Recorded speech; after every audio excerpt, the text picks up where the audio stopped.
नमस्कार दोस्तों, मैं दीप्ति आज आपके साथ सबसे खूबसूरत फूल जिसे विंटर गार्डन का बहार कहें तो गलत ना होगा। तो यह है पिटूनिया, सर्दियों की बहार।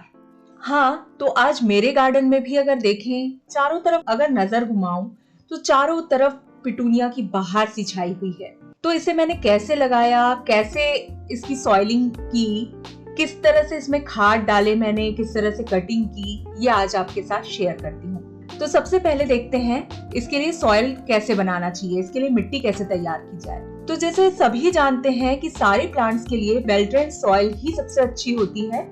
तो मेरी मिट्टी में सब एक भाग मिट्टी, एक भाग रेत, कोकोपीट थोड़ा सा राइस हस्क, वर्मी कंपोस्ट, नीम खली और 2 चम्मच फंगिसाइड, इसका मिक्स बनाती हूँ मैं। इसके बाद अगर प्लांट हमने नर्सरी से खरीद के लाए हैं, जैसे छोटी पौध अगर लाई है, तो उसको सबसे पहले छोटे छोटे ग्लासेस में लगा के रखते हैं। उसके बाद थोड़ा सा डेवलप होने के बाद उसे अपने गमलों में शिफ्ट किया जाता है। और जब ये ग्लासेस में लगाते हैं तो प्लेन मिट्टी और थोड़ा सा कोकोपीट और वर्मी कंपोस्ट के साथ ही लगाया जाता है। इसके अलावा कोई भी इसमें खाद नहीं ऐड की जाती। और थोड़ा फंगिसाइड ऐड करते हैं। मिट्टी में कई प्रकार के फंगस होते हैं और विंटर आने के पहले हम सितंबर में ये स्टार्टिंग करते हैं। तो सितंबर में थोड़ी बारिश होती रहती है, उससे पहले काफी बारिश हो जाए रहती है, तो बारिश की वजह से मिट्टी में फंगस डेवलप हो जाते हैं। तो ये फंगस के कारण हमारे जो प्लांट है या छोटी पौध जो है वो खराब ना हो, इसके लिए थोड़ा सा फंगिसाइड मिलाना बहुत ही जरूरी होता है। ज्यादातर मैं फंगिसाइड के रूप में साफ ही यूज करती हूँ, आप वेविस्टीन का भी यूज कर सकते हैं।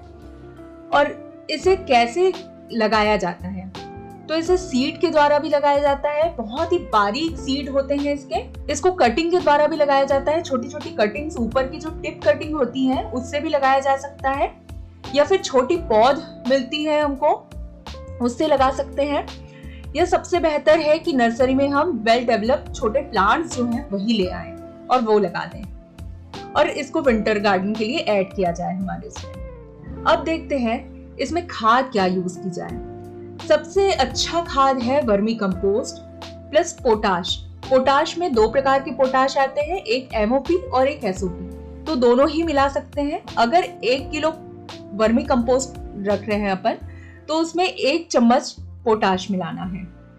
उसके बाद अच्छे से मिक्स करके एक एक मुट्ठी सारे अपने जो प्लांट्स हैं, सारे ही विंटर प्लांट्स में से दिया जा सकता है।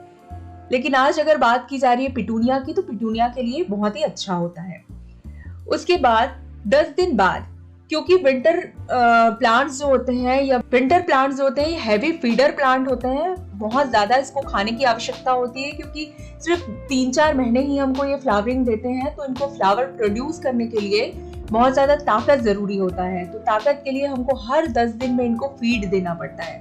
तो सबसे पहला अगर खाद वर्मी कंपोस्ट प्लस पोटाश का दे रहे हैं, तो उसके 10 दिन के पश्चात हम सरसों खली प्लस DAP देंगे।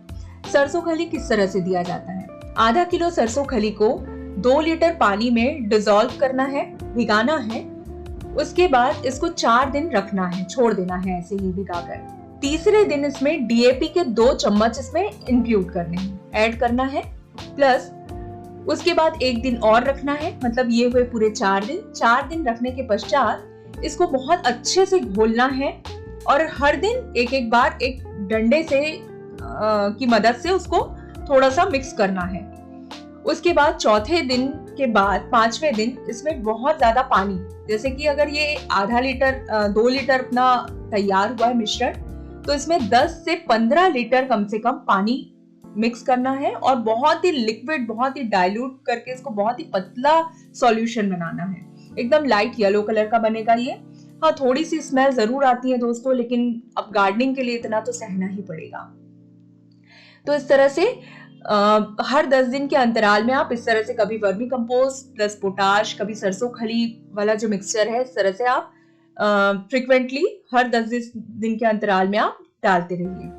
तो बहुत अच्छी फ्लावरिंग होगी, बहुत अच्छा इसमें ब्रांचेस आएंगी।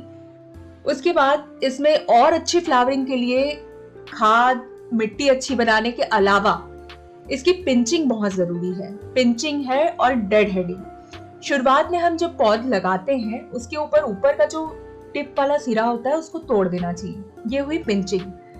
उसके बाद जब फ्लावरिंग स्टार्ट करता है तो शुरू में सारे फ्लावर जो उसके आते हैं, फ्लावर या कलियां, उसको पिंच कर देना चाहिए। इससे क्या है, बहुत ज्यादा इसके और मल्टीपल ब्रांचेस जो है वो ये निकालेगा, और जितनी ब्रांचेस रहेंगी उतने ही फ्लावर होंगे। इसके बाद हर समय जो सूखे हुए फ्लावर होते हैं उनकी डेड हेडिंग करना बहुत जरूरी है, उनको हटाना बहुत जरूरी है, नहीं तो वो पूरे प्लांट को ही सुखा देता है। उसके बाद ना कोई नई ब्रांचेस निकालते हैं और ना ही फ्लावरिंग होगी। तो इसलिए सूखे हुए फूल जो है उसको सिरे से हटाना बहुत ही जरूरी होता है। बात की जाए अगर इसकी सनलाइट की, तो सनलाइट की रिक्वायरमेंट इसकी 5 से 6 घंटे की सनलाइट रिक्वायरमेंट होती है, जो पूरी अच्छी फुल, अभी जो विंटर की जो सनलाइट होती है वो उसको बहुत ही अच्छी लगती है, तो उसको फुल सनलाइट में रखिए। इसके बाद इसमें कुछ इंसेक्ट्स के भी अटैक होते हैं, तो इसके इंसेक्टिसाइड और फंगिसाइड किस तरह से डाला जाए। इंसेक्टिसाइड में है इमिडाक्लोरोपिड, रोगोर, थीटा, काका, इस तरह के कई प्रकार के इंसेक्टिसाइड आते हैं। इनको एक साथ नहीं डालना है, जैसे एक बार हमने इमिडाक्लोरोपिड डाला तो कभी हमने थीटा डाला, इस तरह से एक हफ्ते के पश्चात। और एक बार अगर वीक में एक बार हमने इंसेक्टिसाइड यूज किया है तो 2-3 दिन के पश्चात उसमें फंगिसाइड का घोल भी डालना बहुत जरूरी है, स्प्रे करना भी बहुत जरूरी है। और इंसेक्टिसाइड जो है वो 1 लीटर पानी में कुछ बूंद ही डालना, जिसे 1 ml ही डालना पड़ता है। 1 लीटर पानी में 1 ml घोल के उसका पूरा अच्छे से शावरिंग कर देना पड़ता है प्लांट को। और जस्ट फंगिसाइड भी सेम ऐसे ही है। फंगिसाइड को भी 1 लीटर पानी में थोड़ा सा, ये तो पाउडर फॉर्म में होता है, तो आधा चम्मच से भी कम 1 लीटर पानी में डिसॉल्व करके उसको पूरा अच्छे से स्प्रे, पूरा अच्छे से नहला देना पड़ता है प्लांट को। तो ये थी जानकारी पिटूनिया के बारे में। तो आप भी इसे लगाइए और अपने विंटर गार्डन में शामिल कीजिए। बहुत ही खूबसूरत फूल है और अपने गार्डन को महकाइए इससे।